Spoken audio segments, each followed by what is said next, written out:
Hi, welcome.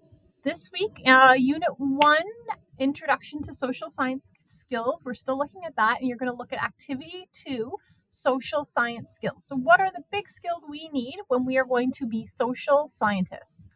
I want you to play the airplane game. It's a great minds-on activity. You can start with that and looking at some good guest speakers we have that are going to talk about cognitive biases. So interacting with all the great platform material that you have here.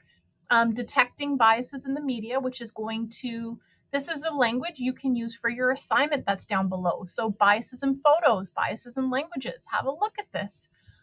This is the kind of skills and things I want you to be able to talk about when you're completing your assignments, okay? This kind of language, bias in numbers and statistics. So let's keep going down.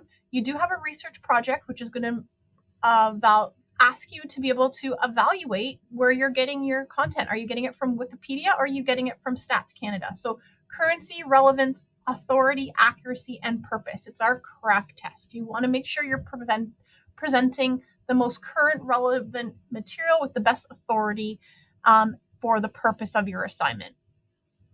And then understanding that with bias comes privilege. So what does that mean? Have a look at these two videos here. So one is ageism and one is classism.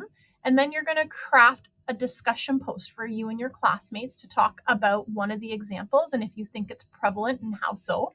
And then for our research assignment, you are going to be asked to download this template right here and select any current topic that you want to research right now that's of personal interest to you. So maybe it has to do with maybe the wars that are happening right now, or some of the movements that are happening in different parts of Canada, or it can be globally, whatever is happening that you are interested in. It can be global, provincial, national, that's in the media today.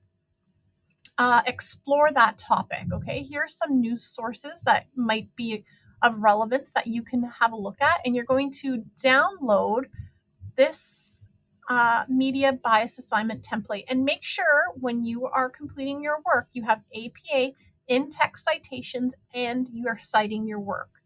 And we're going to download this template here. Tell me the topic you've selected, and then give me your news source. So the news source might be BBC, and then the social media source might be, what is TikTok saying about it? What is Facebook saying? What is Twitter saying? What is Instagram saying? So pick one media source and look for content there, okay?